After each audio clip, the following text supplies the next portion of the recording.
Hello, and welcome to Mythos and Logos. The word slave usually brings to mind a very specific image, doesn't it? Chains and subjugation, powerlessness and degradation, a life stripped of dignity and choice. We imagine slavery as the ultimate removal of agency, the reduction of human beings to property, and yet, for 267 years, from 1250 to 1517 AD, Egypt and Syria were ruled by slaves.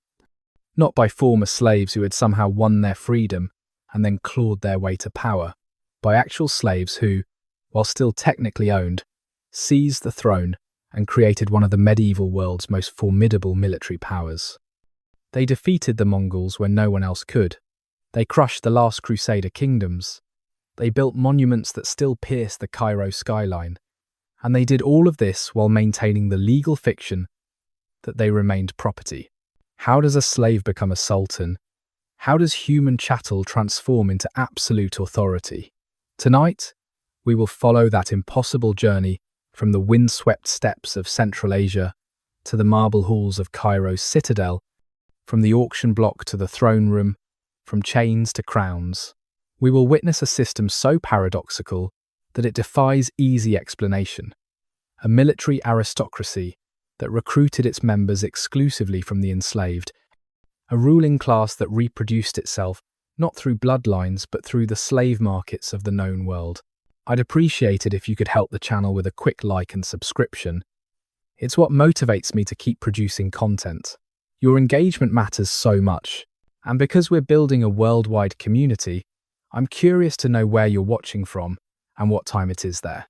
Feel the veil between past and present growing thin as we cross into the 13th century AD, into the sun-scorched plains where Asia meets Europe, where young boys are torn from everything they know and sent on a journey that will transform them into something the world has never quite seen before.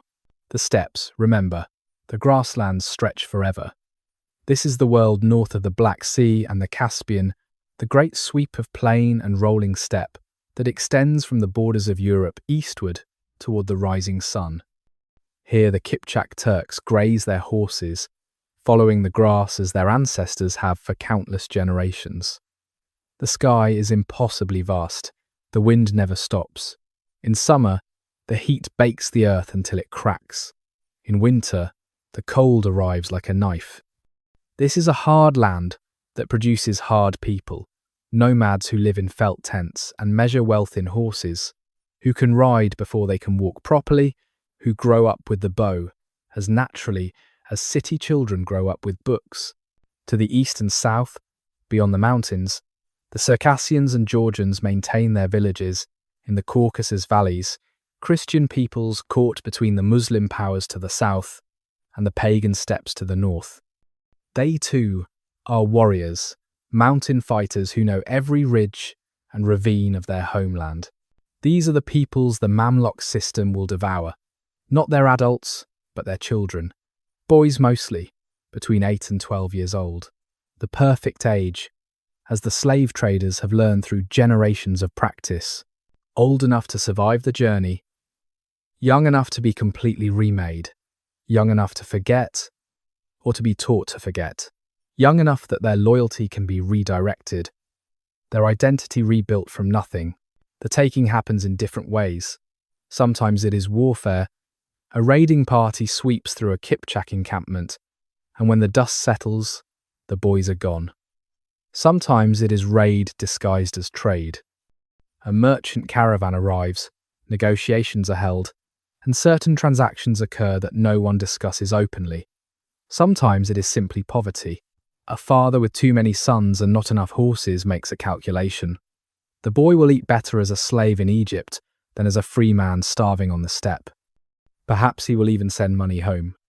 Perhaps the steppe remembers these departures in silence. The markets of the world. They move south in coffles, in chains, travelling the ancient trade routes that connect the northern grasslands to the markets of the civilized world. The journey can take months. Through the Caucasus passes, if they are Circassian, through the ports of the Black Sea, if they are Kipchak, some die on the road. The weak ones, the sick ones, the ones who cannot adapt. The survivors reach the great entrepot cities, Damascus, Alexandria, but especially Cairo, the beating heart of the Muslim world in the 13th century. The slave markets are not hidden. They operate openly, matter-of-factly, part of the commercial fabric of urban life.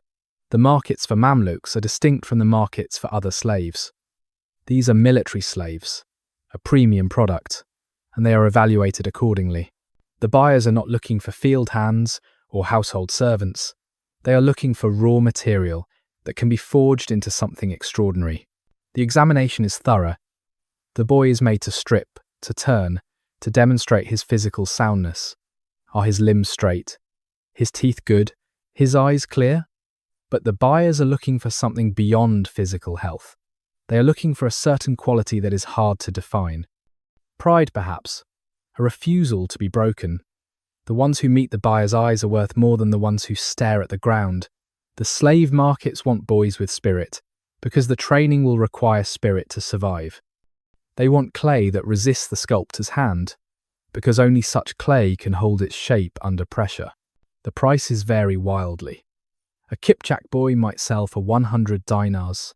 A Circassian, prized for his lighter skin and reputation for loyalty, might fetch twice that. A Greek, rarest of all, even more. The buyers are agents of the great amirs, the military commanders who maintain their own private armies of slave soldiers. In 1240 AD, the greatest buyer of all is the Sultan himself, Al-Salih Ayyub, who is assembling a personal regiment of Mamluks that will eventually number in the thousands. You stand in chains.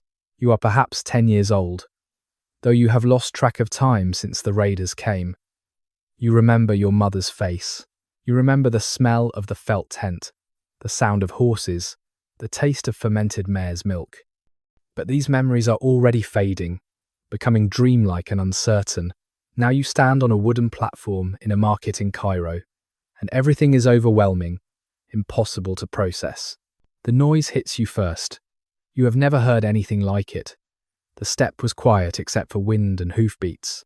Here there are 10,000 voices layered on top of each other, merchants calling their wares, buyers bargaining, donkeys braying, cartwheels creaking on stone.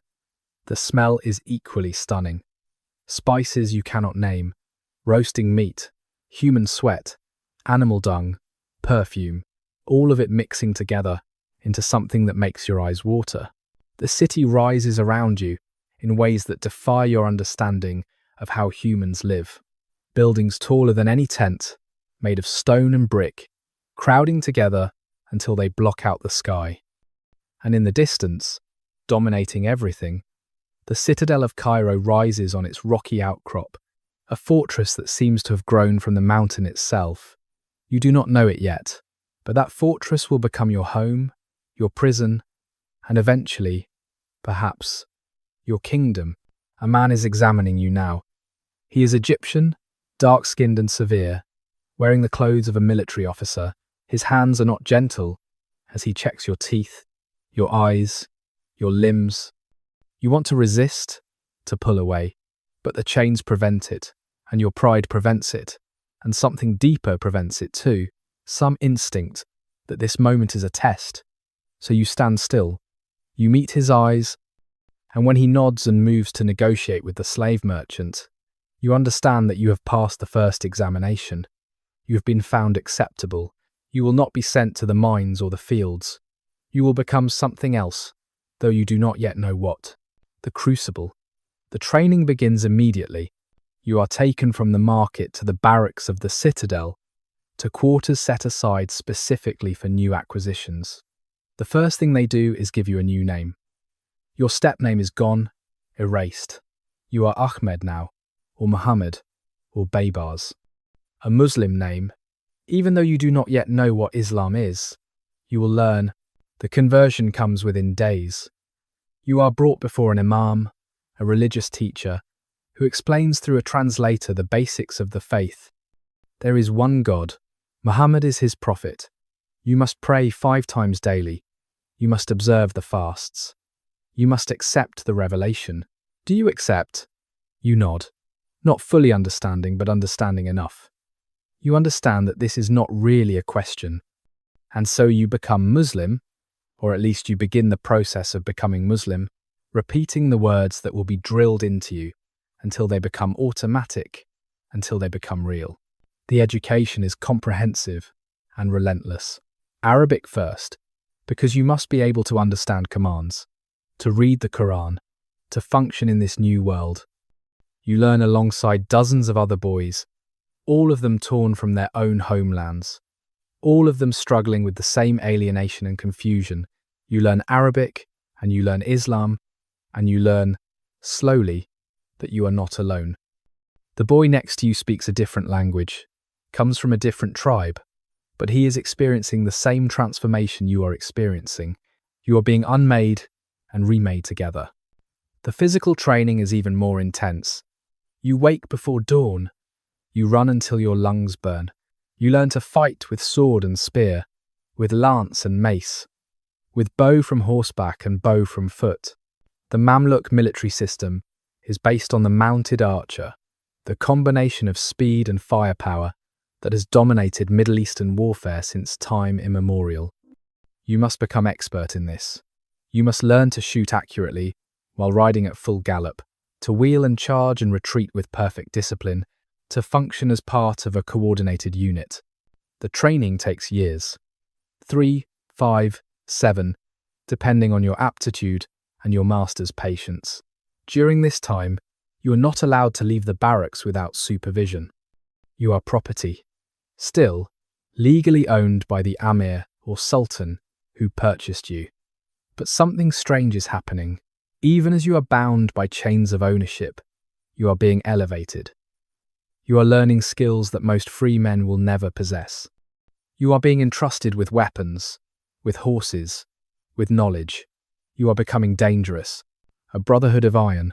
The loyalty system that develops among Mamluks is unlike anything else in medieval society.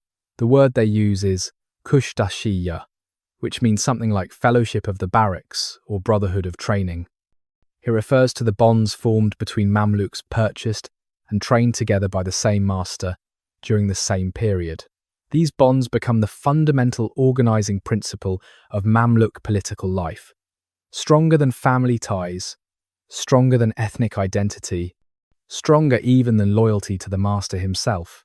You understand this instinctively, long before you can articulate it. The boys you train with are not your fellow slaves. They are your brothers, in a deeper sense than blood would make you brothers.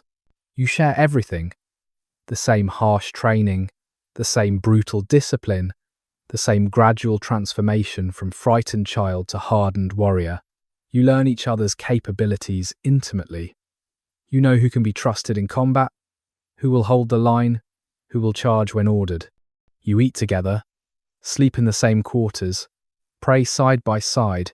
When the training is complete, and you are finally manumitted, freed from legal slavery, and incorporated into the military regiment as full Mamluks, these are the men whose backs you will guard and who will guard yours. The master who purchased you, who funded your training and conversion, is called your ustad. You owe him loyalty, certainly, but the loyalty you owe your Kushtash brothers runs deeper.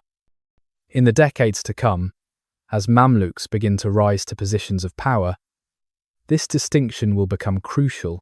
A Mamluk sultan will promote his own Kushtash comrades over Mamluks from other generations or other training cohorts. He will trust them with the most sensitive military commands, the most lucrative governorships, the highest positions of state, and they will support him in turn, not out of abstract loyalty to the throne, but out of concrete loyalty to the brother they sweated and bled and grew up beside. This system creates a military aristocracy that reproduces itself through purchase and training rather than birth. A Mamluk Amir does not pass his position to his son. The sons of Mamluks, born free and Muslim, are called Aulad al-Nas, sons of the people, and they are explicitly excluded from the highest ranks of power. Instead, each generation of Mamluk officers purchases and trains a new generation of slave boys, forging fresh Kushdash bonds, perpetuating a system where power flows not through bloodlines but through the barracks. It is deeply paradoxical. It is remarkably stable. And in 1240 AD, as Sultan al-Salih Ayyub dramatically expands his Mamluk regiments, it is about to reshape the entire region. Servants of the Ayyubids. The Mamluks do not invent themselves. They are instruments of the Ayyubid dynasty, the family of the great Saladin who recaptured Jerusalem from the Crusaders in 1187 AD. The Ayyubids have ruled Egypt and Syria for 3 generations now, and they have always used Mamluk soldiers as part of their military forces. But it is al-Salih Ayyub, ascending to the Sultanate in 1240 AD, who transforms the Mamluks from a useful tool into the dominant military force of the realm. Al-Salih has reasons for this expansion. The Ayyubid family is fragmenting into rival factions, each princeling ruling his own territory and jealous of the others. Al-Salih cannot fully trust his own relatives, but he can trust his Mamluks, his personal slave soldiers, who owe everything to him and nothing to the fractious Ayyubid princes. He purchases them by the hundreds, by the thousands, pouring the wealth of Egypt into the slave markets. He establishes special quarters for them on the island of Rauda in the Nile, giving them the name that will echo through history, the Bahri Mamluks, the river Mamluks, named for the Bahr, the great river that makes Egypt possible. He trains them exquisitely. He arms them lavishly. He uses them increasingly as the core of his military forces, the unit he deploys when he absolutely must win, and the Mamluks prove their worth.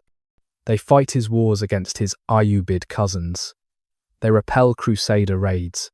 They maintain order in Egypt's fractious cities. They become indispensable, but indispensability is a dangerous quality for a servant to possess. The Mamluks grow conscious of their own importance. They see that the Sultan depends on them, that without them, he cannot maintain his throne.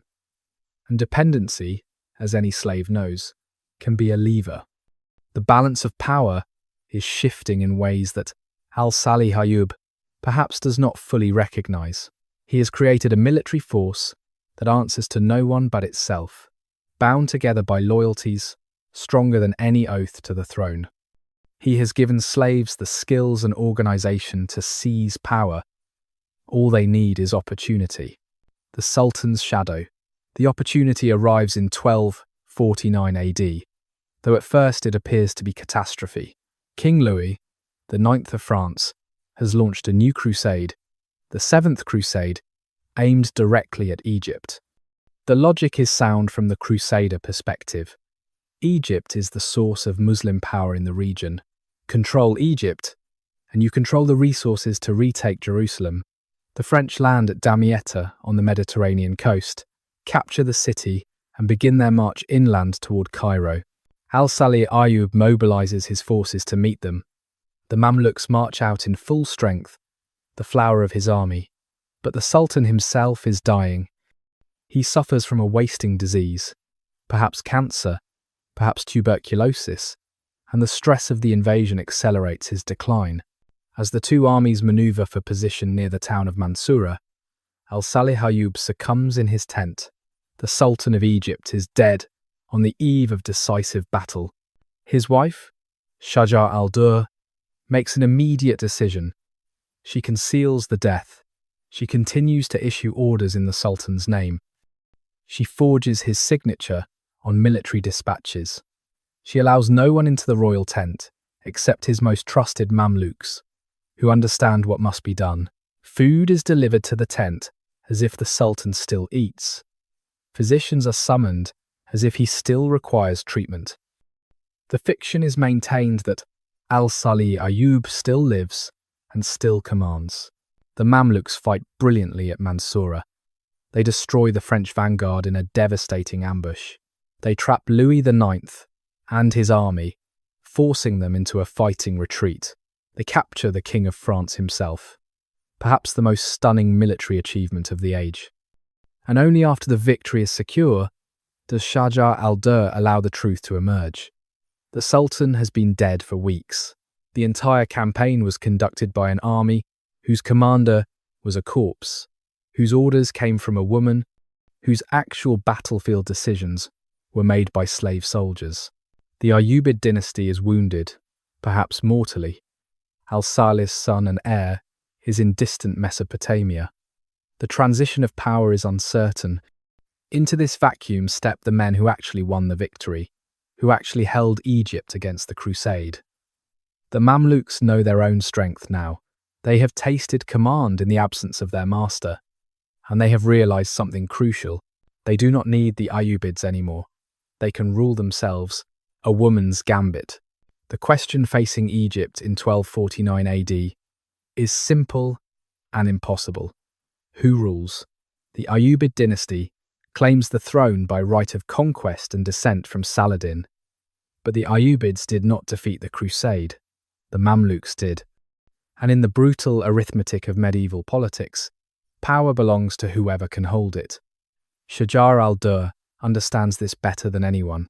She has already ruled Egypt for months, while pretending her dead husband still breathed. Why should she stop now? She becomes sultana in her own name. Not regent for an absent heir, not placeholder for a coming king, but ruler outright. The Friday prayers are said in her name. Coins are minted bearing her title. She signs state documents with her own hand. For 80 days, Egypt is governed by a woman, perhaps the only time in Islamic medieval history when this occurs so openly. The neighbouring Muslim powers are scandalized. The Caliph in Baghdad, the nominal spiritual authority over all Sunni Muslims, sends sharp letters demanding that Egypt produce a proper male sultan. If Egypt has no men capable of ruling, Baghdad will send one. The Mamluks who command the army face a dilemma. They respect Shajar al-Durr, who kept her nerve when al-Salih died, who maintained the fiction that allowed them to win, but they also recognize political reality. A woman on the throne invites intervention from outside, gives the fractious Ayyubid princes in Syria an excuse to invade, undermines the legitimacy that any new regime desperately needs. A compromise is reached. Shajar al-Durr will marry one of the senior Mamluk commanders, Izz al-Din Aybak, and he will take the title of sultan. But everyone understands the arrangement. Aybak is first among equals in the Mamluk military hierarchy, but he is not an absolute ruler. He must consult with the other great Mamluk amirs. He must balance factions. He must navigate the complex loyalties of the Kushdash system. This is the moment when the Mamluks truly seize power, though they still maintain the fiction of Ayyubid legitimacy by keeping a puppet prince on nominal display. Aybak rules for 7 years, consolidating Mamluk control, rewarding the commanders who fought at Mansoura, building the system that will sustain Mamluk power. But the transition is violent. Shajar al-Durr, realizing that Aybak plans to marry a second wife who might displace her influence, has him murdered in his bath in 1257 AD. The Mamluk amirs respond by executing Shajar al-Durr. The woman who ruled Egypt is beaten to death with wooden clogs and her body thrown from the citadel walls. The message is clear. The Mamluks will tolerate no rivals, not Ayyubid princes, not powerful women, not even their own commanders, if they reach too far. Power will be collective, distributed among the great amirs, balanced through the Kushdash system. Individual sultans may rise and fall, but the Mamluk military aristocracy will endure. They have seized Egypt. Now they must prove they can hold it, and the greatest test imaginable is about to arrive from the east. The storm from the east. The Mongols are coming. This simple fact dominates every calculation in the Muslim world by 1258 AD. For 40 years, the Mongol armies have been sweeping westward from the steppes of Central Asia, destroying every kingdom in their path. They are not raiders conducting quick strikes and withdrawing. They are conquerors, systematically dismantling civilizations. They have annihilated the Khwarezmian Empire. They have devastated Russia. They have conquered most of China. They move with a speed and coordination that defies medieval logistics, covering vast distances, appearing where they are not expected, destroying armies that outnumber them. The core of Mongol power is the same mounted archer tradition that the Mamluks learned on the steppes, but refined to a degree that borders on perfection. A Mongol warrior can shoot 20 arrows per minute from horseback with lethal accuracy. Mongol units can feint and wheel and reform with a discipline that makes them seem like a single organism. They use psychological warfare brilliantly, spreading terror through systematic massacre, giving cities a choice between immediate surrender or total annihilation. Most cities choose surrender. The ones that resist are erased so thoroughly that even their ruins become cautionary tales. In 1258 AD, the Mongol commander Hulagu Khan, grandson of Genghis Khan himself, turns his attention to the Islamic heartlands. His first target is Baghdad, the city of peace, the seat of the Abbasid Caliphate for 500 years, the cultural and spiritual center of Sunni Islam. The Caliph, al-Mustasim, has grown complacent in his ceremonial power. He believes his spiritual authority protects him. He believes the Mongols can be negotiated with. He is catastrophically wrong. The Mongol siege of Baghdad lasts less than 2 weeks. When the city falls in February of 1258 AD, the massacre is methodical. The libraries are burned, their books thrown into the Tigris River, until, according to witnesses, the water runs black with ink. The mosques are demolished, the population is slaughtered with such thoroughness that the exact death toll becomes impossible to calculate. Some chronicles say hundreds of thousands, others say 1 million. The Caliph himself is executed, though the sources disagree on the method. Some say he was rolled in a carpet and trampled by horses, because Mongol tradition forbade spilling royal blood directly. The golden age of Islam, already fading, is now definitively over. The caliphate that traced its lineage back to the Prophet Muhammad's own companions has been extinguished. Hulagu turns west towards Syria. The Mongol vanguard appears outside Damascus. The city surrenders without a fight. Aleppo resists and is destroyed.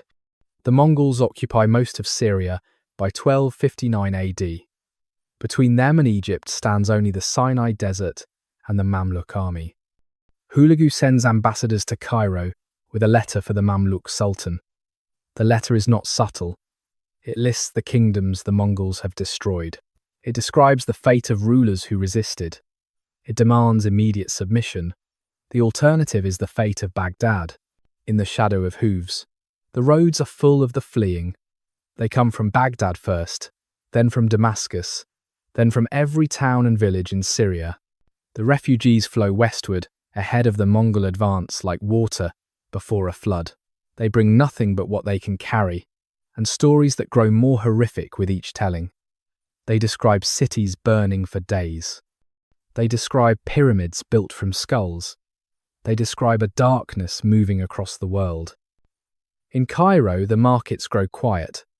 Merchants stop quoting prices for next month because no one believes there will be a next month. The price of food rises as people hoard. The price of weapons rises faster. Men who have never held a sword purchase swords.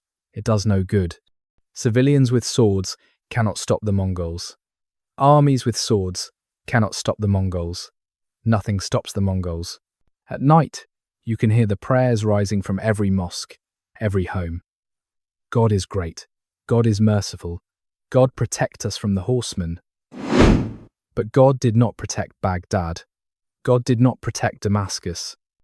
The refugees say the Mongols ride horses that never tire, that they shoot arrows that never miss, that they are demons sent to punish Muslim sins. The refugees say resistance is suicide. The Nile flows as it has always flowed, indifferent to human terror. The sun rises and sets. The call to prayer echoes 5 times daily. Life continues because life must continue.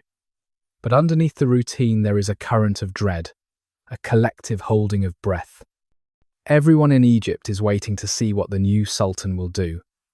whether he will submit, buying temporary safety through humiliation, or whether he will fight, risking everything on a gamble that has failed for every other Muslim ruler who has tried it. Qutuz's decision. The new Mamluk Sultan is named Qutuz, and he is not the man anyone expected to lead Egypt into its darkest hour. He was not the most senior emir. He was not the most celebrated commander. But when the previous sultan was murdered in 1259 AD, Qutuz seized the moment with the kind of decisive violence that Mamluk politics rewards. He is hard, pragmatic, and utterly without illusions. He looks at the Mongol ultimatum, and he looks at the map and he makes his calculation. Egypt cannot surrender. Submission to the Mongols means becoming a vassal state, paying tribute, providing troops for Mongol campaigns, accepting Mongol governors. It means the end of Mamluk independence. It means slave soldiers returning to servitude under new masters.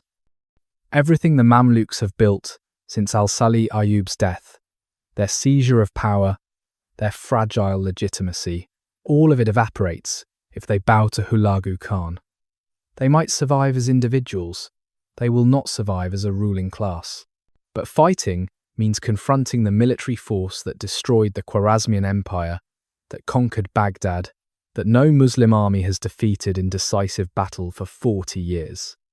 It means gambling everything on a single engagement. If the Mamluks lose, there will be no second chance. The Mongols do not forgive resistance. Cairo will burn as Baghdad burned. The Nile will run red as the Tigris ran black. Qutuz makes his choice with a theatrical gesture, perfectly calculated for effect. He has the Mongol ambassadors executed, not quietly, not in a dungeon where the deed can be concealed, but publicly. Their heads are mounted on the gates of Cairo. The message is unmistakable to every Mamluk emir, to every Egyptian soldier, to every watching merchant and farmer and slave. There will be no surrender. There will be no negotiation. There will only be war to the death. The Mamluk army mobilizes with impressive speed. Qutuz calls in every garrison from the provinces, every Mamluk emir with his personal regiment, every auxiliary unit and Bedouin ally. He empties the treasury to pay for equipment and supplies. He confiscates wealth from the Egyptian elite to fund the campaign, promising repayment after victory, but making clear that without victory, there will be no Egypt to repay anyone.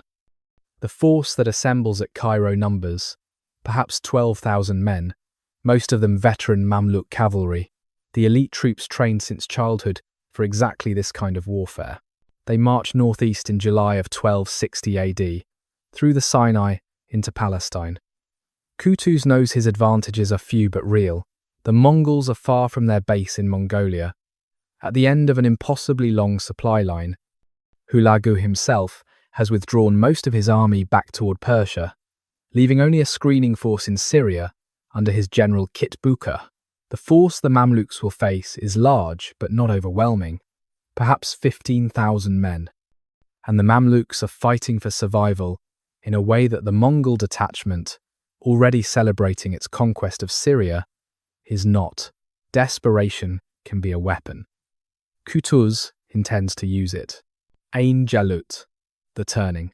The place is called An Jalut, the spring of Goliath, a valley in the Jezreel plain south of Nazareth in Palestine. This is where David supposedly fought Goliath in the ancient stories. The symbolism is not lost on anyone. On September 3rd, 1260 AD, the Mamluk army arrives at Ain Jalut to find the Mongol force waiting. The opening moves are reconnaissance, skirmishing, each side testing the other's dispositions. The Mongols have faced many armies, but they have rarely faced troops with the same steppe heritage, the same mounted archer traditions. The Mamluks are not European knights charging in clumsy formations. They are not Persian infantry standing in static lines. They are horsemen as swift and deadly as the Mongols themselves, men who learned to ride and shoot in the same Central Asian grasslands that produced Genghis Khan's warriors. Qutuz employs a dangerous strategy. He sends forward his vanguard under his most trusted commander, a Mamluk emir named Baybars. Baybars is Kipchak by birth, sold into slavery as a boy, risen through sheer ability and ruthlessness to become one of the most feared commanders in the army. His orders are to engage the Mongol center and then retreat, drawing them forward into the valley. It is a classic step tactic, the feigned retreat that so many of the Mongols' own victories have exploited. But using it against the Mongols themselves requires nerve and precision. If the retreat becomes real panic, if the Mamluk formations break, the battle is lost. Baybars charges. His cavalry smashes into the Mongol front, exchanges arrows at close range, and then wheels away in apparent disorder. The Mongols pursue, scenting victory. They chase Baybars' retreating cavalry deeper into the valley, stretching their formations thin, and there Kutuz springs his trap. The main Mamluk force, concealed in the hills, crashes into the Mongol flanks simultaneously from both sides. The valley becomes a cauldron of colliding cavalry, swirling dust, the thunder of hooves, and the screams of wounded horses and men. The fighting is intimate and savage, mounted combat at close quarters, with lance and sword and mace, men grappling in their saddles, horses kicking and biting. The discipline of the Mamluks holds where so many other armies' discipline has shattered. They fight as units, maintaining formation even in the chaos, executing the intricate maneuvers they have drilled since childhood. And slowly, bloodily, they begin to overwhelm the Mongols. Kitbuka, the Mongol commander, refuses to retreat even when the battle turns against him. He fights until he is surrounded and killed. His death breaks the Mongol resistance. The survivors flee eastward, back toward Damascus, pursued by Mamluk cavalry who cut them down for miles. The victory is complete and staggering. For the first time in anyone's memory, the Mongols have been decisively defeated in open battle. The spring of Goliath has lived up to its name. The seemingly invincible has been stopped. The news spreads across the Muslim world within weeks. Refugees begin flowing back to Syria. The Sultan of Egypt is hailed as the saviour of Islam, and Kutuz, in his moment of greatest triumph, makes a fatal mistake. He believes the victory makes him secure. He forgets that among Mamluks, no one is ever truly secure. Baybars the Panther, they call him the Panther. Rukn al-Din Baybars al-Bunduk Dari, purchased at the slave markets as a boy with blue eyes and a prominent defect in his vision, sold at a discount because of this imperfection, trained into perhaps the most effective military commander of his age. He was the hero of Ain Jalut, the man whose feigned retreat drew the Mongols into the trap. But when Kutuz begins distributing the spoils of victory and the rewards of the campaign, Baybars receives less than he believes he deserves. There is an argument, a public dispute about honour and recognition. Baybars leaves the victory camp in fury. In October of 1260 AD, less than 2 months after Ain Jalut, Kutuz is hunting hares in the desert when Baybars and a group of co-conspirators attack him. The assassination is swift. Kutuz is cut down before his guards can intervene. Baybars displays the dead sultan's head to the army and asks who will rule. The answer is foreordained. Baybars has eliminated the only man with greater prestige. The great Mamluk amirs see no alternative. Baybars becomes sultan, not through inheritance or election, but through the purest possible expression of Mamluk politics. Whoever can seize power and hold it, rules. He holds it for 17 years, and those years transform the Mamluk sultanate from a regional power into a genuine empire. Baybars is not just a warrior, he is an administrator of genius. He reorganizes the Mamluk military system, creates new regiments, balances the old Bahri Mamluks against new recruits to prevent any single faction from dominating.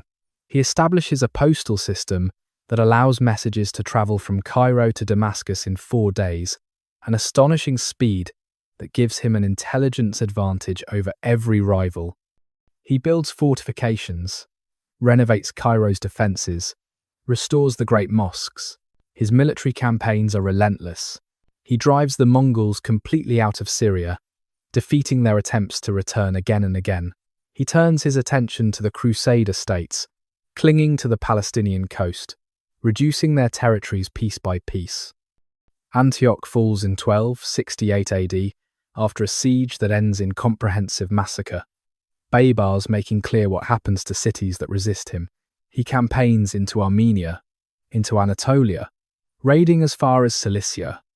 He negotiates with the Byzantine Empire, with the Mongol Khanate of the Golden Horde in Russia, with Italian city-states, playing the great powers against each other with sophisticated diplomacy.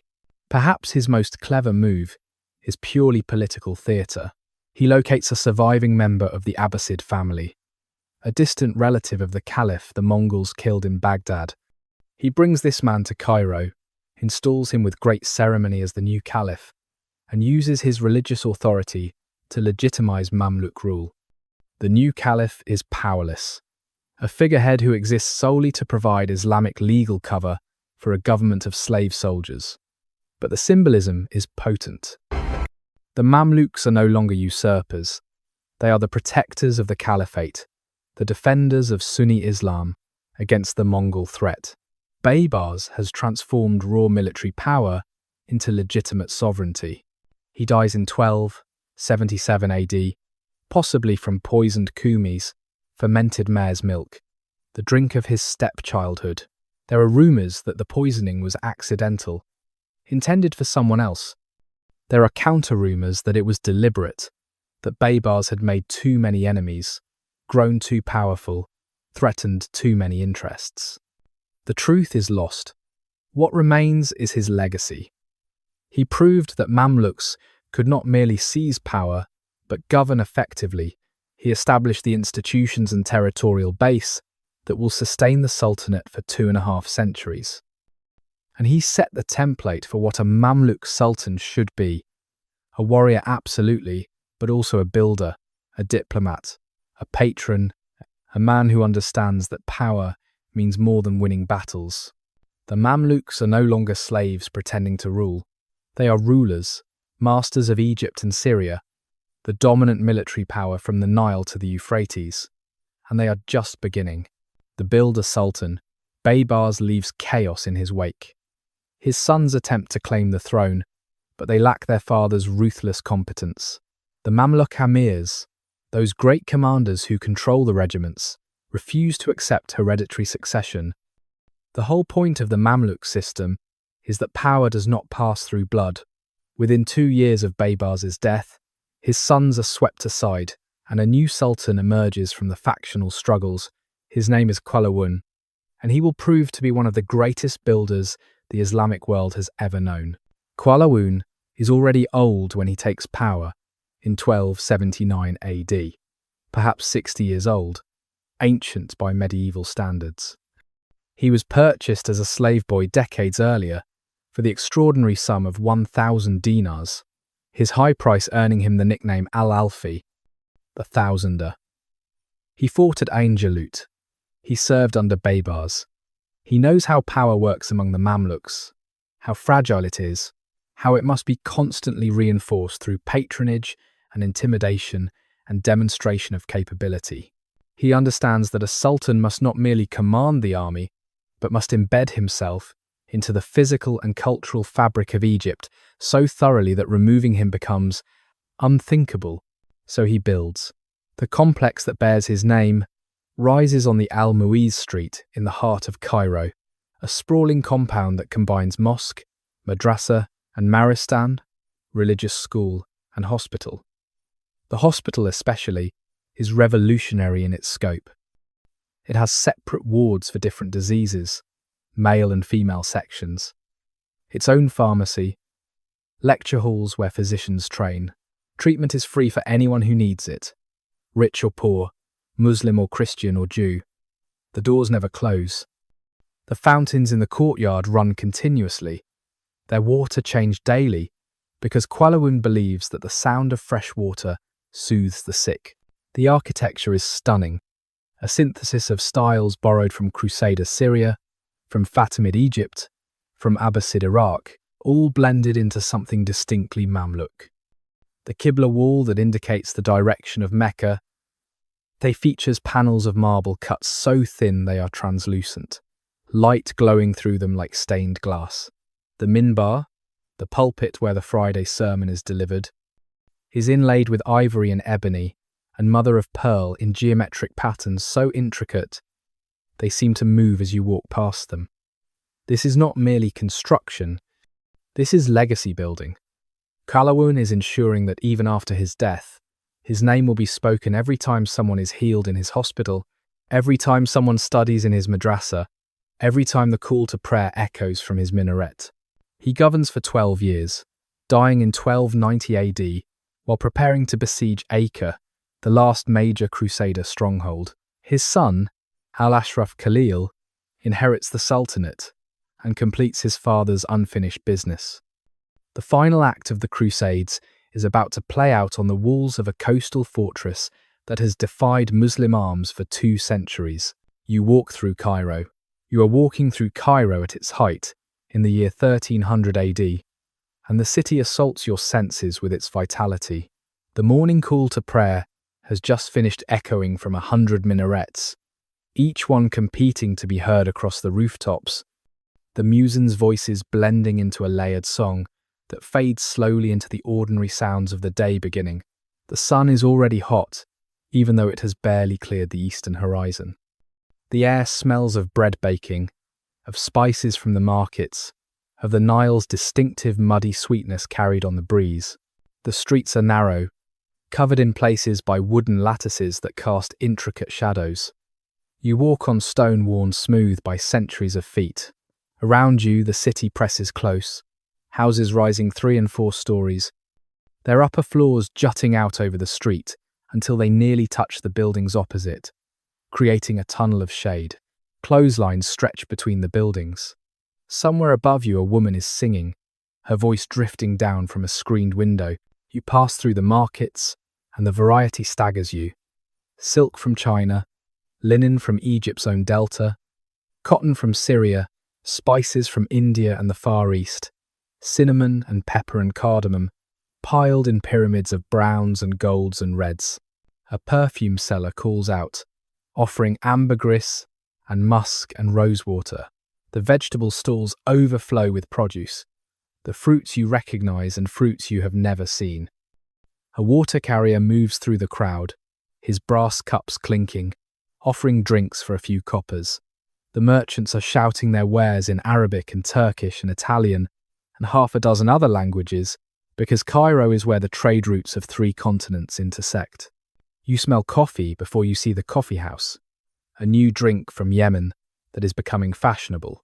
Inside, men sit on cushions playing backgammon, arguing theology, conducting business deals. The walls are decorated with calligraphy, verses from the Quran rendered in script so beautiful it becomes abstract art.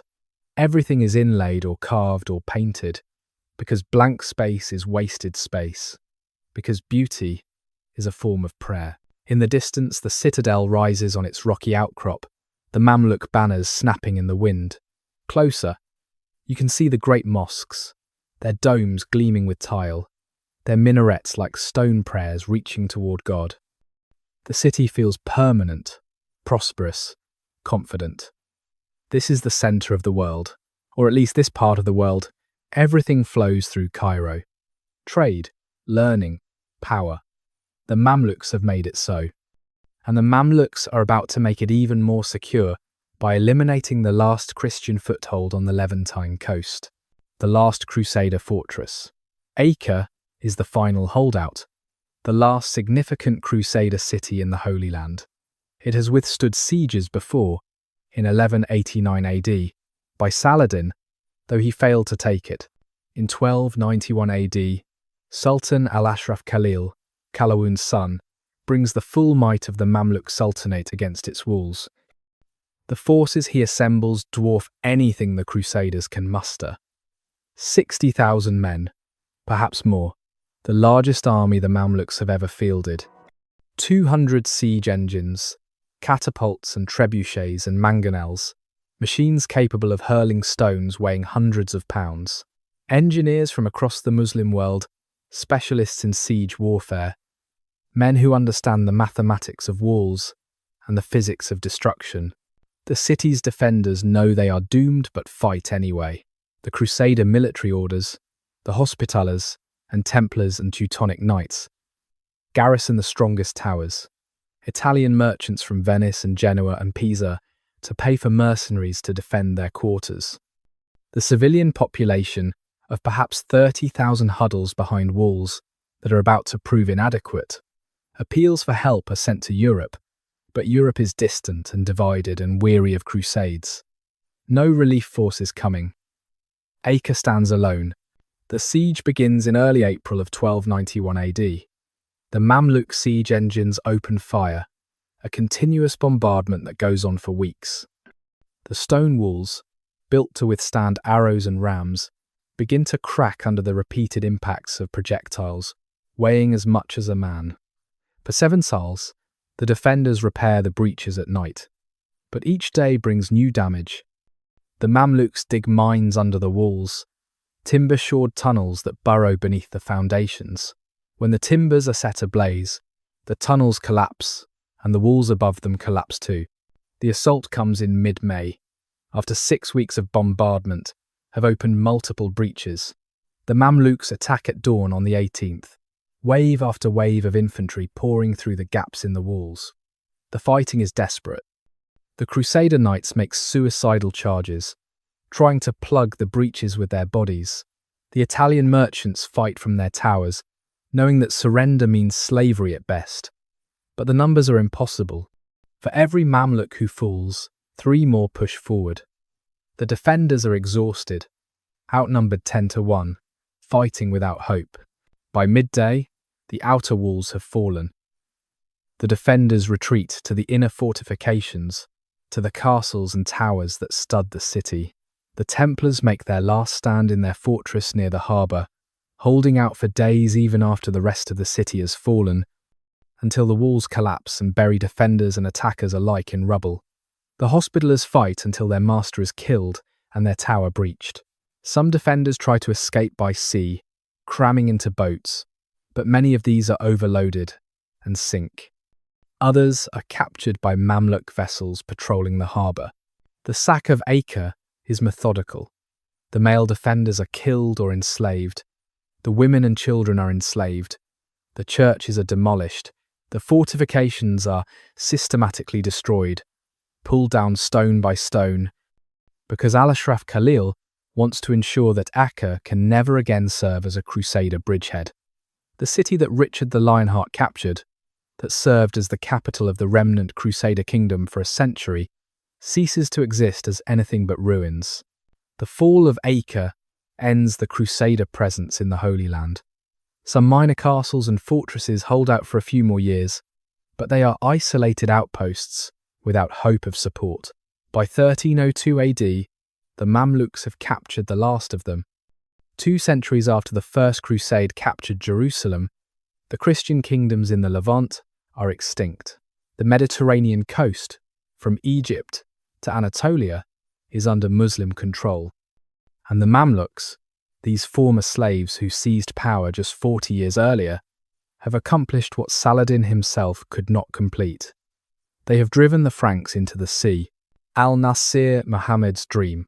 The greatest of the Mamluk sultans is also the strangest, a man who rules 3 separate times, who is deposed twice and returns twice, who lives long enough to transform from puppet to master.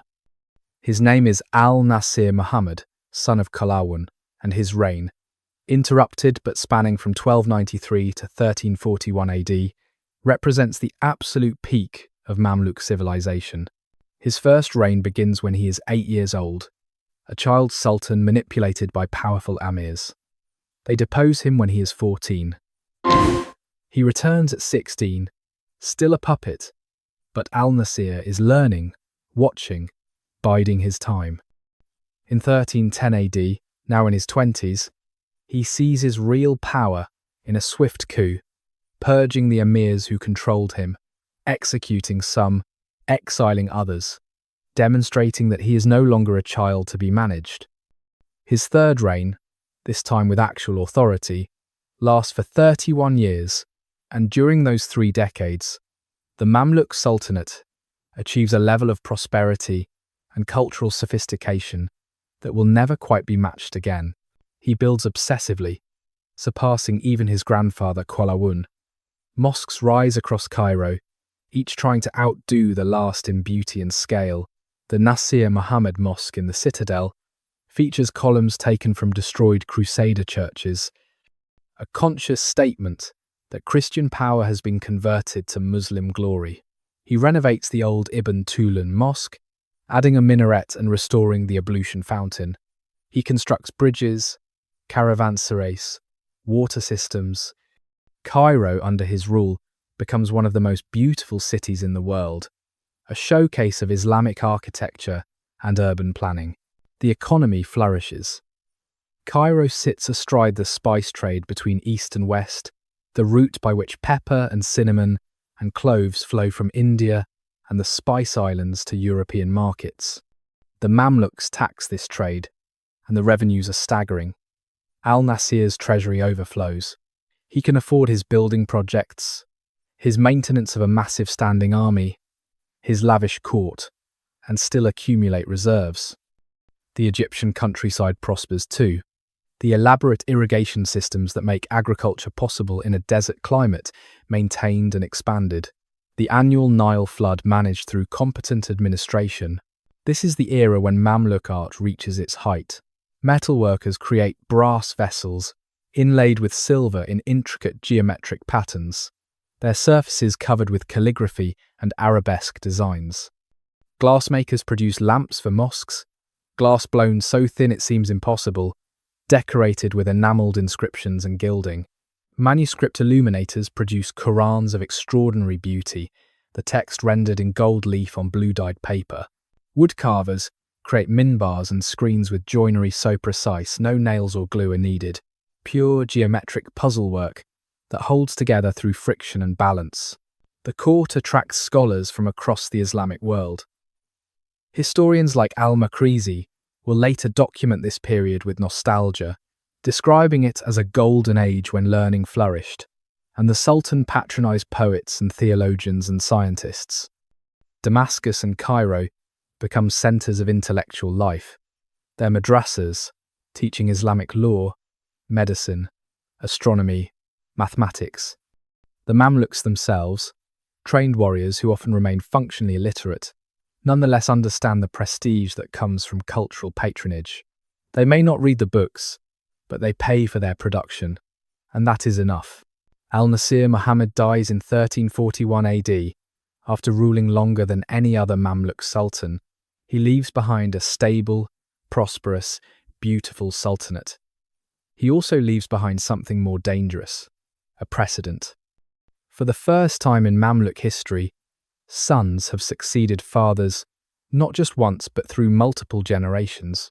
The principle that power does not flow through bloodlines is weakening.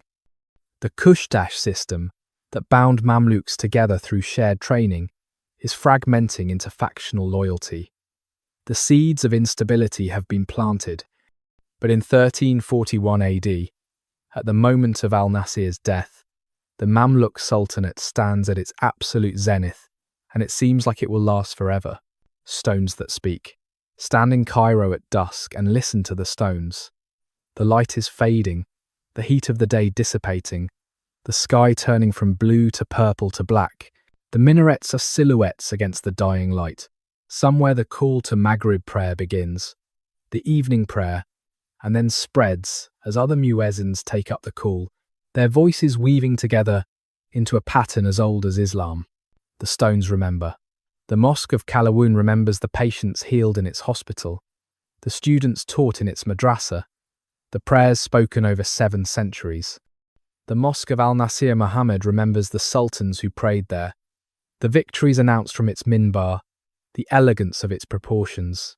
The walls of the citadel remember, the Mamluk amirs riding out to war, the banners snapping, the drums beating, the departure of armies that would reshape the region. The light dies completely. The stars emerge, The city settles into its evening rhythms, and the stones keep their memories. They are patient. These stones, they have outlived sultans and dynasties and empires. They will outlive whatever comes next. The Furusiyya. The hippodrome lies outside the citadel walls, a vast open space where the Mamluks practice the arts of war that define them. Today is Thursday, the traditional day for military exercises, and the great amirs have gathered to demonstrate their skills before the sultan and the assembled court. This is Furusiyya, the way of the horseman, equal parts martial training and public spectacle. The exercises begin simply. Individual riders galloping down the field, shooting arrows at targets, demonstrating the accuracy that makes Mamluk cavalry lethal. The arrows hit with solid thunks, clustering near the centre. The crowd appreciates each good shot with murmurs of approval. Then come the lance exercises, riders charging at suspended rings, trying to thread the lance through the opening at full gallop. This is harder than it looks. The timing must be perfect. The lance held steady despite the horse's motion. Many riders miss. The ones who succeed are cheered.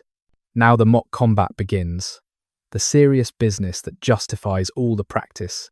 Two groups of Mamluks face each other across the field, perhaps 20 riders in each group. At a signal they charge, meeting in the centre with a crash of wooden practice weapons on shields. They are using blunted swords and light lances, but the impacts are real and men are thrown from saddles. Despite this, the formations wheel and reform, executing the complex maneuvers that in real battle allow Mamluk units to encircle and overwhelm their enemies. Feigned retreats draw opponents out of position, then sudden charges catch them off balance. The Sultan watches from his pavilion, surrounded by his senior amirs. They comment on individual performances, noting who has improved and who has grown sloppy. This is more than entertainment. This is evaluation. Promotions and commands are decided based on performance in the hippodrome. A young Mamluk who distinguishes himself here might find himself given a regiment. An older one who has lost his edge might find himself assigned to a garrison post far from Cairo. The stakes are hidden but real. So the riders push themselves, taking risks, showing courage, demonstrating the skills that justify their position at the top of Egyptian society. The dust rises thick, the horses lather with sweat, and the ancient arts of mounted warfare. The traditions carried from the steppes and refined in Egypt continue into another generation. The pestilence. The ships arrive in Alexandria in October of 1348 AD, merchant vessels from the Black Sea ports, their holds full of grain, and their crews dying. The sailors describe a sickness that came on suddenly in Crimea, that killed within days, that left bodies covered in black swellings. Some of the sailors are already dead when the ships dock. Others die within hours of landing. The harbour officials burn the ships, but the burning comes too late. The pestilence has come ashore. The disease spreads with terrifying speed. Within weeks it has reached Cairo. Within months it engulfs all of Egypt. The symptoms are unmistakable. Fever that makes the victim delirious. Swellings in the neck, armpits, and groin that turn black and ooze. Vomiting of blood. Death within 3 to 5 days for most victims. There is no cure. There is no treatment that works. Prayer does not stop it. Quarantine does not contain it. Fleeing the cities does not help because the disease follows wherever humans go. The chroniclers who live through it struggle to describe the scale. Al-Makrizi writes that in Cairo alone, perhaps 1,000 people die each day at the peak. The numbers become abstract, impossible to verify, but the evidence is everywhere. The gravediggers cannot keep pace with the corpses. Bodies lie in streets, waiting for burial. Entire households die within days of each other. Mosques that were packed for Friday prayers stand empty because there is no one left to pray. The markets close because the merchants are dead or dying. The call to prayer echoes across neighbourhoods where no one is left alive to answer. The Black Death kills without pattern or mercy. It takes the young and the old, the rich and the poor, the sultan and the slave. It devastates the Mamluk military aristocracy as thoroughly as it devastates the peasantry. Mamluks who survive battle against Mongols and Crusaders die vomiting blood in their barracks. The carefully trained regiments that took years to create are decimated in weeks. The Kushtash bonds that held the system together are severed as entire generations of Mamluks perish. The economic damage is even more catastrophic than the immediate death toll. Egypt's prosperity depends on agriculture, and agriculture depends on the complex irrigation systems that channel Nile water to the fields. These systems require constant maintenance, armies of workers to dig canals and repair levees and operate water wheels. When the plague kills half the rural population, no one is left to maintain the infrastructure. Canals silt up, fields go unwatered. Agricultural production collapses. The spice trade that enriched al-Nasir Muhammad's treasury withers. The Italian merchants who facilitated the trade are dying in their own cities. The caravans that moved goods across the desert routes cannot find enough porters and camel drivers. Tax revenues plummet. The Mamluk sultans find themselves ruling an impoverished shell of what Egypt once was. The Golden Age has ended, not with conquest or revolution, but with invisible death carried by fleas on rats. And in the vacuum, created by demographic catastrophe, the political stability that characterized the sultanate for the previous half-century begins to fracture. Houses divided, the Mamluk system has always contained the seeds of its own instability. Power flows not through bloodlines but through military households. The regiments of Mamluks purchased and trained together by individual sultans or great amirs. Each household is bound by Kushtash loyalty, that brotherhood forged in shared training. But what binds one household together separates it from other households. The Mamluks, purchased by Al-Salih Ayyub in the 1240s, the Bahri Mamluks who fought at Ain Jalut and served under Baybars, form one generation. The Mamluks, purchased by Kalawun and his sons, form another. By the middle of the 14th century, these generational divisions have hardened into factional rivalry.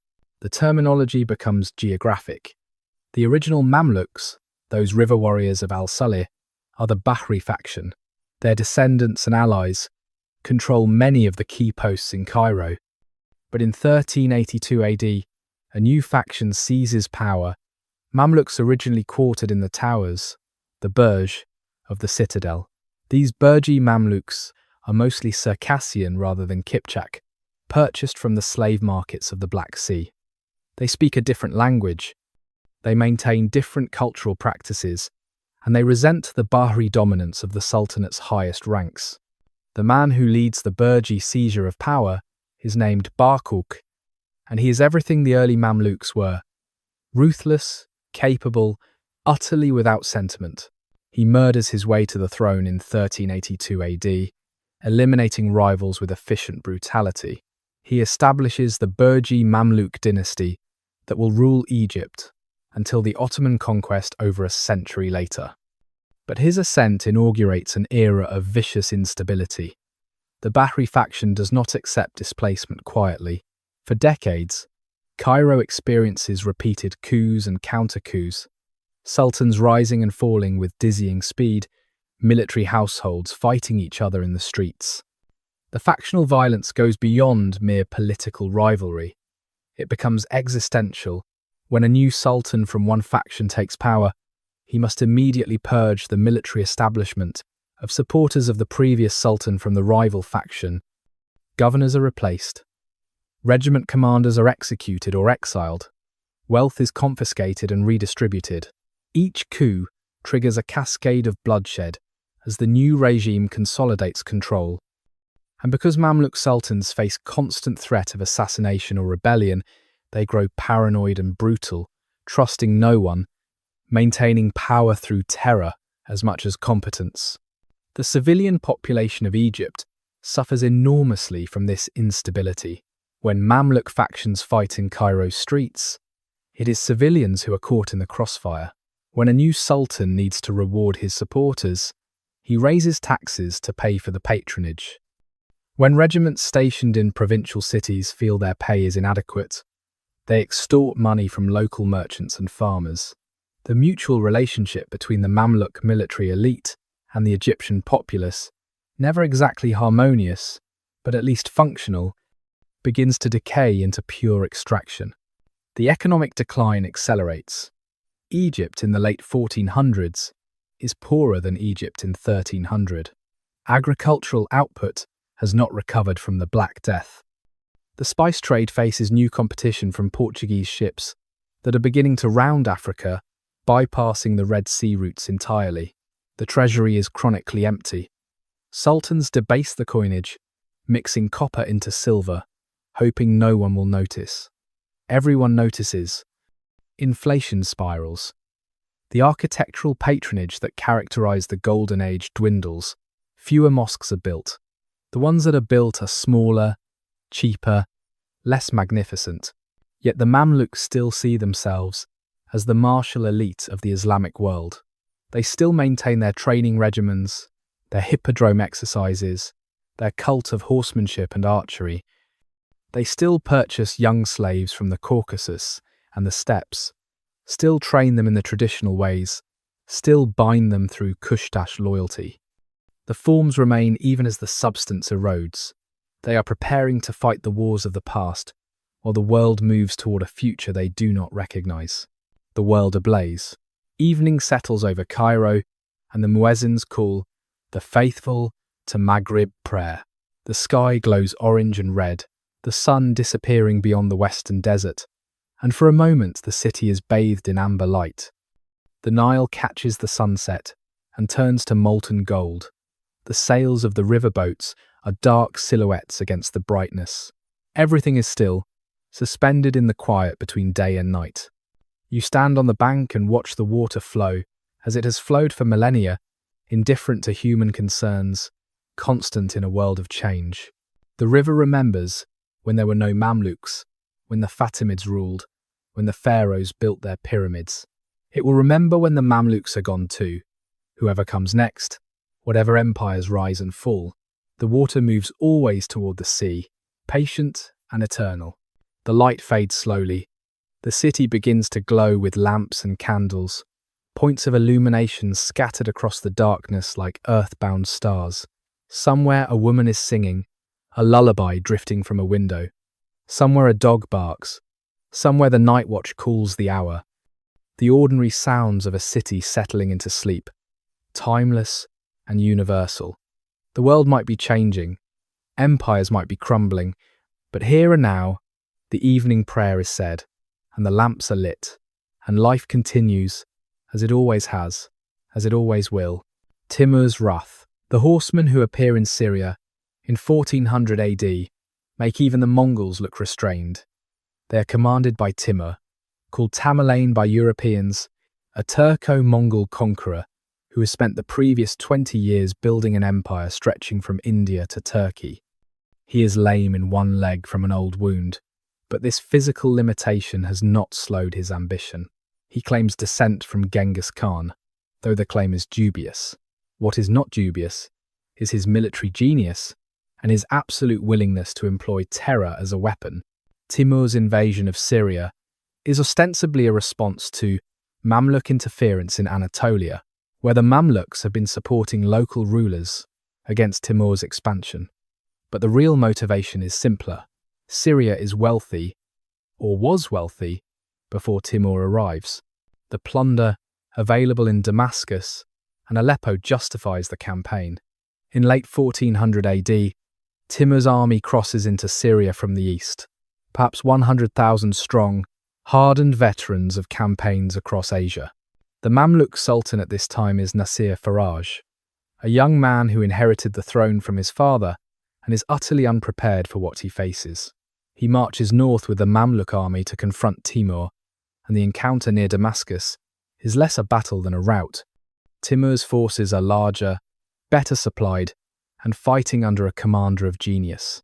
The Mamluks, divided by factional rivalry and led by inexperienced officers, break and flee. Nasir Faraj abandons his army and runs for Cairo. Damascus is left defenseless. The city surrenders, and for a few days Timur seems inclined toward mercy. He accepts tribute, demands oaths of loyalty, behaves almost reasonably.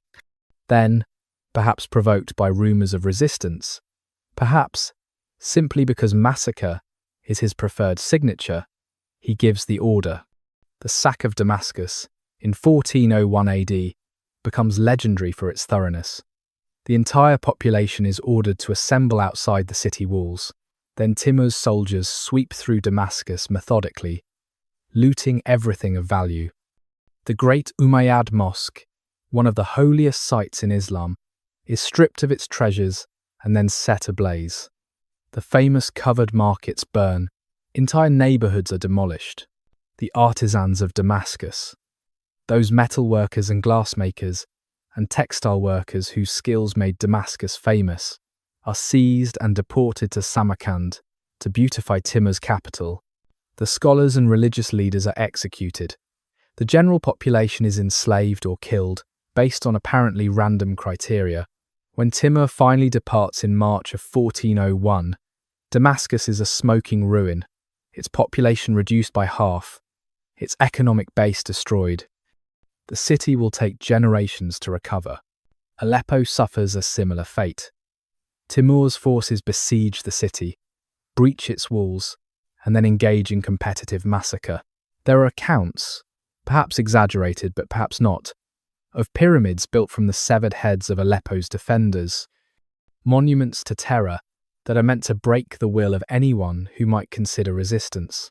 Timur leaves Syria with immense plunder and moves on to other conquests, but the damage he has inflicted on the Mamluk sultanate is permanent. The revelation is stark. The Mamluks cannot protect their own territory. They cannot defend Syria, the northern province that provides a buffer against invasion. Their vaunted cavalry, their traditional tactics, their martial culture, all of it proved inadequate against Timur's larger forces and more sophisticated strategy. The aura of invincibility that the Mamluks cultivated since Ain Jalut is shattered. They are revealed as powerful but not supreme, dangerous but not unstoppable. And to the north, in Anatolia, another power is watching this revelation with great interest. Twilight warriors. The 15th century grinds forward, and the Mamluk Sultanate grinds with it. Still powerful, still intact, but increasingly aware that the world is changing in ways that favour others. To the north, the Ottoman Turks are consolidating their control over Anatolia and expanding into the Balkans. They have captured Constantinople in 1453 AD, ending the Byzantine Empire and establishing themselves as the new great power of the Eastern Mediterranean. They have modern armies, disciplined infantry, armed with muskets, artillery trains that can reduce fortifications, centralized administration that can mobilize resources efficiently. They represent the future of warfare. The Mamluks represent the past. They still train mounted archers. They still practice lance charges. They still organize themselves around the traditional military households, bound by Kushtash loyalty. Attempts to modernize meet fierce resistance. When sultans try to introduce firearms into the Mamluk regiments, the established amirs object. They see guns as dishonorable, as weapons for common soldiers, rather than elite warriors. They believe that the bow and the sword are sufficient, that traditional Mamluk tactics will always prevail. They are profoundly wrong, but their cultural conservatism is too strong to overcome. The Sultan, in 1516 AD, is Qansu al-Ghuri, an old man who has held power through cunning and ruthlessness. He understands the Ottoman threat. He sees the writing on the wall. He tries to modernize the army, tries to build relationships with European powers who might balance against the Ottomans, tries to increase tax revenues to pay for military reforms. But he is fighting his own military establishment as much as he is preparing to fight the Ottomans. The great Mamluk amirs resist change because change threatens their position, their identity, their entire way of life. Al-Ghuri hoards wealth in the citadel, building up reserves against the coming conflict. He fortifies the Syrian frontier. He drills the army, trying to instill the discipline that modern warfare requires. But time is running out. In Constantinople, the Ottoman Sultan Selim I, called Selim the Grim for his disposition, is planning his move south. He has secured his northern borders. He has eliminated his domestic rivals. Now he is ready to expand the Ottoman Empire into the Arab lands. And the Mamluks, those slave soldiers who saved Islam from the Mongols, who drove out the Crusaders, who ruled Egypt for 2.5 centuries, they're about to face their final test. The twilight is gathering, and the Mamluk Sultanate is running out of light. The crescent and the cannon. The difference between the armies becomes clear long before they meet in battle. The Ottomans march south through Anatolia in the summer of 1516 AD, and what they bring with them represents a revolution in warfare: artillery.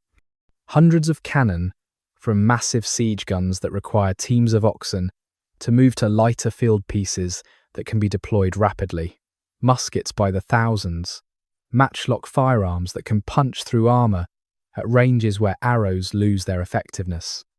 Janissaries, the Ottoman elite infantry, trained from childhood like the Mamluks, but armed with gunpowder weapons and organized into disciplined formations that can hold ground against cavalry charges. The Mamluk army that marches north to meet them looks magnificent. 20,000 horsemen, perhaps more, each one a skilled rider and archer, wearing fine armor and carrying weapons of excellent craftsmanship. They are brave, experienced, confident in their abilities. They represent the culmination of centuries of military tradition, and they are about to discover that tradition is not enough. The cultural clash goes deeper than mere technology. The Mamluks see warfare as a test of individual martial skill, arena where personal courage and prowess determine outcomes. A Mamluk Amir proves himself through his ability with the bow, his skill with the lance, his courage in charging the enemy. Honor comes from meeting the enemy face to face, from personal combat, from deeds that can be witnessed and celebrated. The idea of standing in a line and shooting a musket at distant targets, of operating a cannon that kills men too far away to see clearly, this strikes many Mamluks as dishonorable, a coward's way of war. The Ottomans have no such qualms.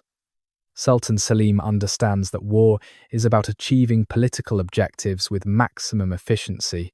If cannon can breach walls faster than siege towers, use cannon. If muskets can kill armoured cavalry at ranges where the cavalry cannot respond, use muskets. Honour is irrelevant. Victory is everything. And the Ottoman military system, centralised and professional, can adopt new technologies and tactics far more rapidly than the decentralised, tradition-bound Mamluk system. There is another difference, subtler but equally important. The Ottoman army serves the Sultan directly.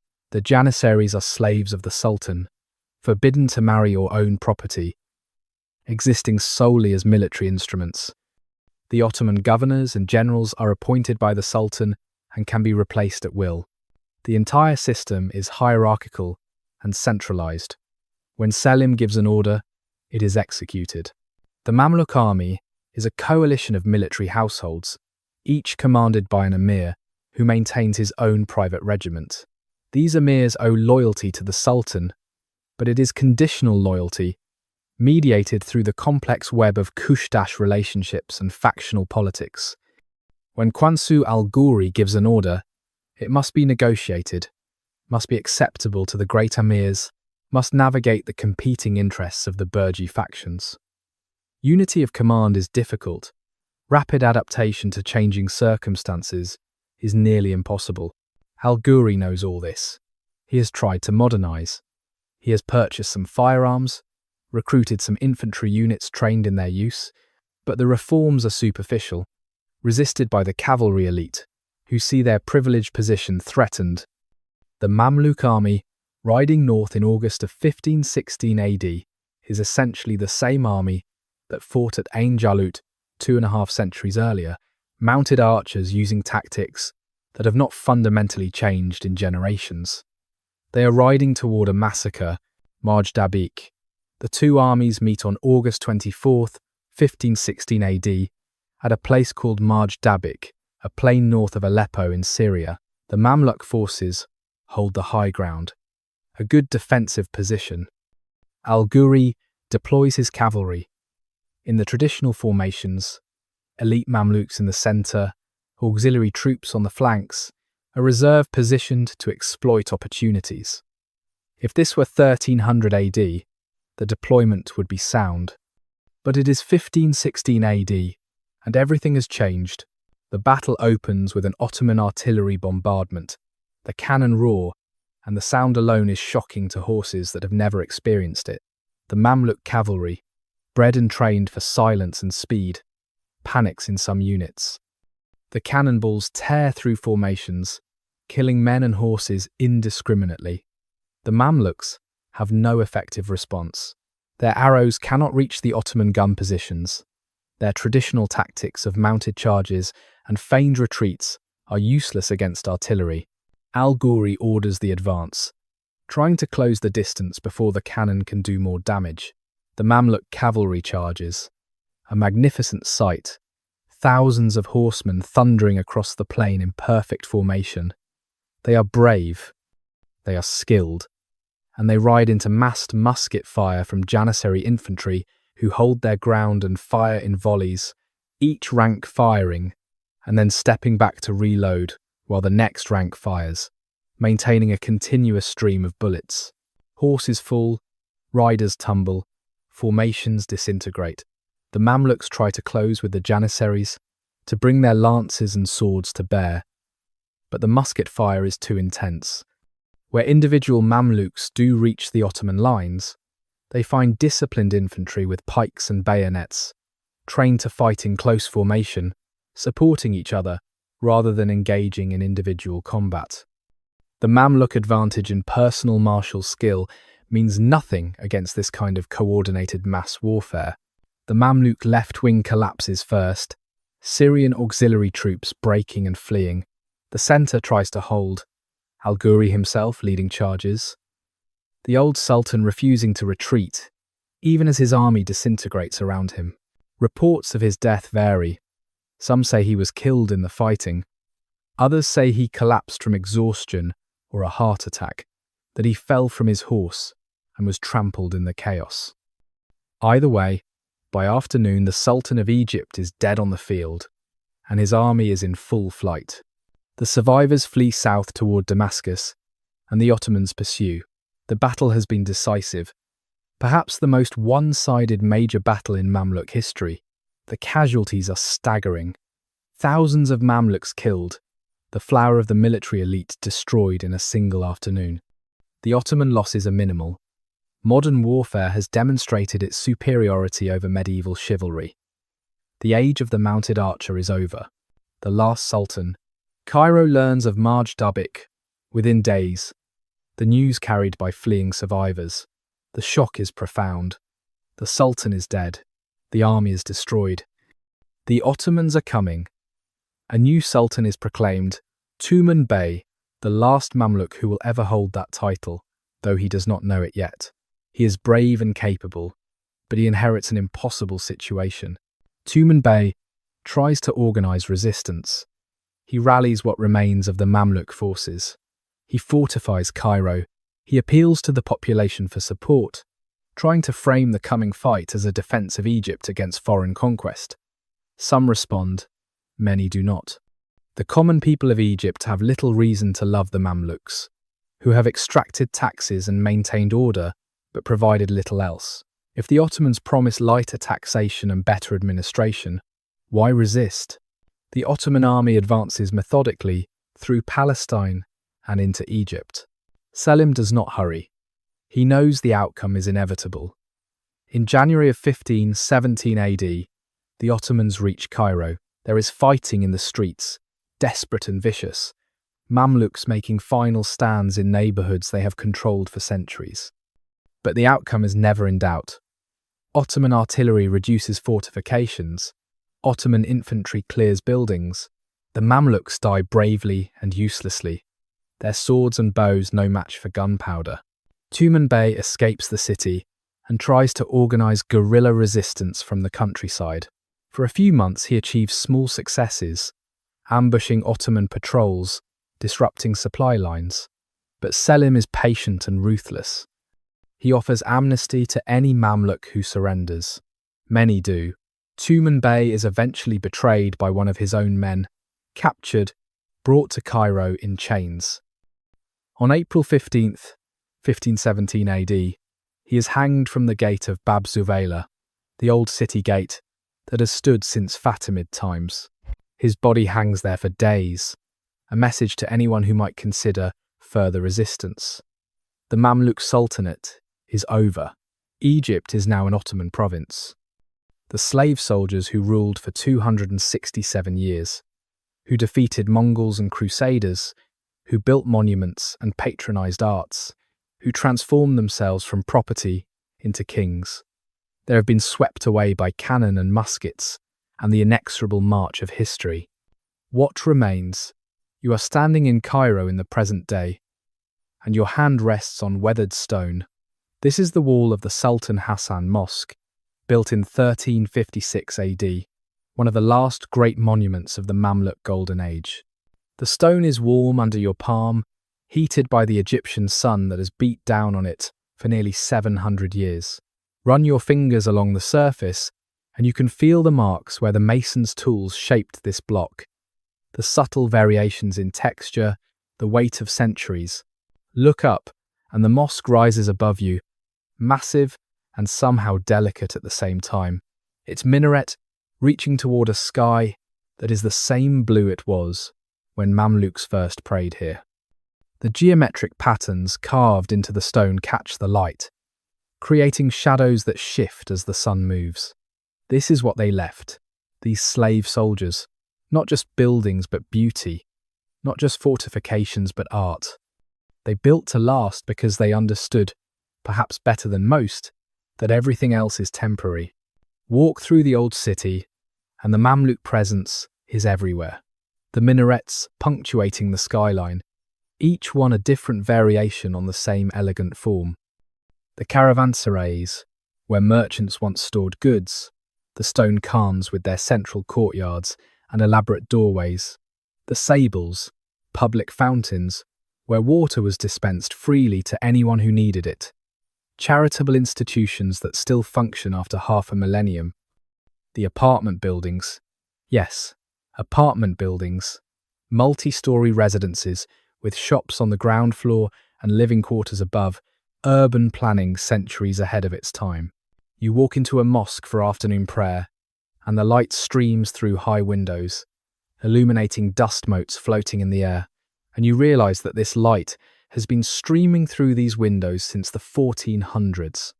The same angles, the same patterns of shadow and illumination. The call to prayer echoes from a minaret that a Mamluk sultan commissioned. The ablution fountain, where you wash before prayer, was built with Mamluk wealth. The carpet you pray on is new, but you are praying on the same stones, facing the same direction, participating in the same ritual that Mamluks participated in when this mosque was young. The Mamluks are gone, but their stones remain. And stones have long memories, the memory of swords. Listen to the silence where the swords once rang. The hippodrome outside the citadel is empty now, has been empty for centuries. But if you close your eyes, you can almost hear the thunder of hooves, the shouts of riders, the clash of practice weapons, the dust rising in golden clouds, the banners snapping in the wind, the pride of men who were born in chains and became masters of the world. They taught the world lessons that outlasted their sultanate, that loyalty can be forged stronger than blood, that identity can be chosen as well as inherited, that the powerless, given opportunity and training and brotherhood, can achieve the impossible. They stopped the Mongols when no one else could. They held the line between East and West for 2.5 centuries. They left behind a city of beautiful stone that still stands, still functions, still shelters and inspires. The swords are silent now. The riders have dismounted for the last time. The Kushtash bonds that held them together have dissolved into the past. But the memory lingers, not just in books and chronicles, but in the physical city they built, in the techniques of warfare they perfected, in the proof that human will and skill can overcome almost any obstacle, even the accident of birth, even the degradation of slavery. The wind moves through the empty hippodrome, carrying dust and dreams. The stones remember, the city remembers, and we remember them, these Mamluks, these impossible warriors, these slaves who became sultans. We began tonight with a paradox. How do slaves become kings? How does human property seize absolute power?